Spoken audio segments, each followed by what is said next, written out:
네, 후보자님 이번에 이제 첫 인사청문회 하면서 그 전에 김민석 총리 후보자한테 똑같이 질의했던 걸 좀 같이 말씀드리고 시작을 하겠습니다. 내란하고 수습하는 정부입니다. 그런데 국무총리, 총리, 국무위원들 내란에 방조하거나 가다 모으기 있어서 전체적으로 헌법 질서를 지켜야 될 사람들이 아주 부끄러운 모습이었습니다.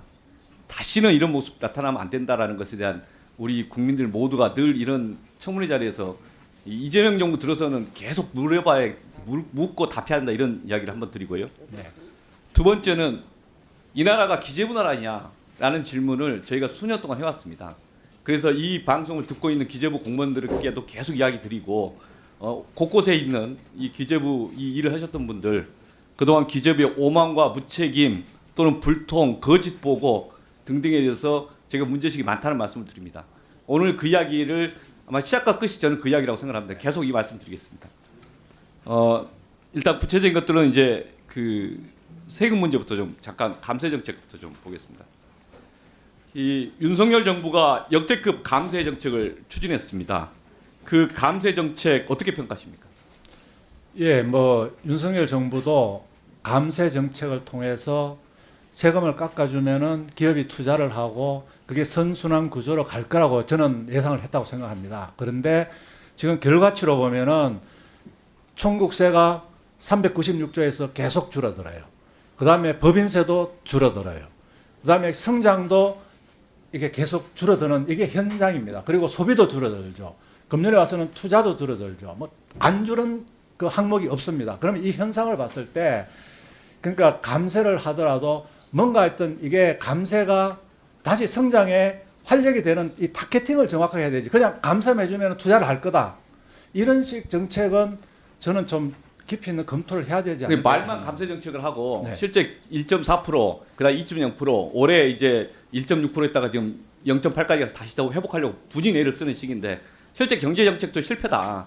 근데 그 과정에 수단으로 썼던 감세 정책은 세수가 늘어난 것도 아니고 경제를 활성화시킨 것도 아니었다. 그렇다면은 그 감세 정책에 대한 비판 속에서 감세 정책을 원상회 복해야 되는 거 아닌가요? 일단 제가 되면은 한번 그 어떻게 감세 정책의 효과나 이런 걸 좀 점검을 해가지고 좀 종합적으로 검토하도록 하겠습니다. 종합적으로 신중하게 검토하셔야 되는데 제가 좀 보다 구체적인 이야기 좀 드리겠습니다. 아까도 말씀하셨지만 295조, 22년도에 296조 됐다가 작년에 336조까지 떨어졌습니다. 그래서 법인세 자체가 아까 말씀하셨죠. 답변을 100조에서 40조 정도 빠진 60조 정도 됐다는 거. 상식적이지 않거든요. 지금 그 법인세가 줄어들기 때문에 상대적으로 개인들 근로자 소득세가 커 보이는 것처럼 보이지만 개인 근로소득세가 확장된 게 아니라 법인세가 너무 감소돼 가지고 나서는 모양이다 저는 그렇게 봅니다. 그래서 저는 대통령 선거 과정에서도 감세 정책 정말 신중해야 된다라고 계속 제안을 했었고 제가 서한을 보냈었습니다. 모든 의원님들께 앞으로 그러지 말자. 기본적으로 감세 정책이 중요한 게 아니라 세수 기반을 확보하는 게 중요한 거 아니겠습니까?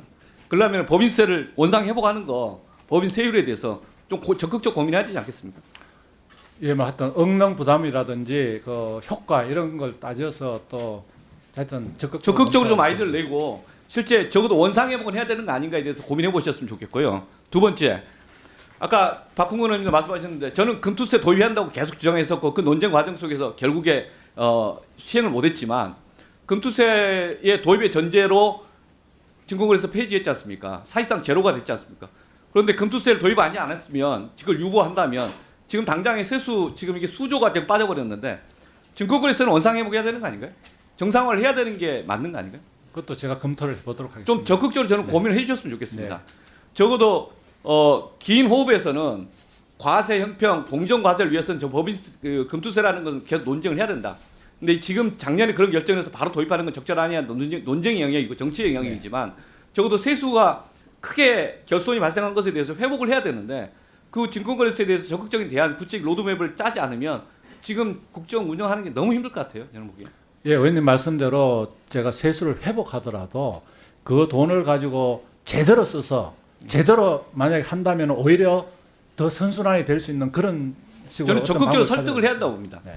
그 다음에 또 하나가 제 저기 그 코스피 5천 특별위원회 당에서 그거 하고 있습니다. 많은 분들 이야기하시는 것들은 의견이 다양한데 논쟁의 영역입니다. 뭐 여러 가지 있겠지만 근데 이제 주식 양도소득세 50억에서 100억으로 이거 50억에서 10억으로 했다가 다시 또 올렸지 않습니까? 네. 그 전에 금투세를 전제로 한 것이었습니다. 금투세를 도입을 하면서 차근차근 이렇게 가자. 공정과세, 그 다음에 손실과 이익을 좀 상기할 수 있도록 하자. 그런 제도 개선 과정 속에서 나왔다가 다시 거꾸로 이제 과세를 좀 풀어주는, 즉 부자 감세라는 비판을 많이 받았습니다. 지금 저는 이 논쟁하는 과정에서 대통령 선거 졌기 때문에 그거에 대해서 동의하고 수긍하고 지켜보긴 했었지만 적절한 건 여전히 문제가 있습니다. 이것도 좀 재검토를 했으면 좋겠고요. 네, 종합적으로 살펴보겠습니다. 저는 기본적으로 큰 흐름에서 정상화가 가야 된다. 그리고 정상화 가되 최근 이제 약간의 그 논쟁이 있습니다. 주식시장 활성화 관련해서 배당수 분리과세 논쟁이 있어서 이 부분에서는 좀 이소영 의원이라고 저희 당의 의원님이 법안 발의한 것들이 있는데 한번 이걸 기계적으로 바로 도입할 것인가 논쟁의 영역이기 때문에 제가 일방적으로 이야기하지는 않겠지만 함께 고민해볼 필요가 있는 것 같습니다. 그래서 전체적으로 과세 효과가 이게 배당수 분리과세가 되면은 세수 중립성이 보장이 되는가, 내지는 전체적으로 우리가 감세 정책으로 평가되지 않을 정도의 범위 내에서의 실제 시장에서의 우리가 이재명 정부가 끝까지 자본시장을 일관되게 키워나가겠다라는 의지를 보여줄 수 있는 것인가, 그 차원에서 이 부분은 좀 유연하게 봐야 되는 거 아닌가 싶은데 어떻게 보세요? 예, 그 부분도 의원님 말씀하신 걸 감안해서 제가 검토해 보도록 하겠습니다.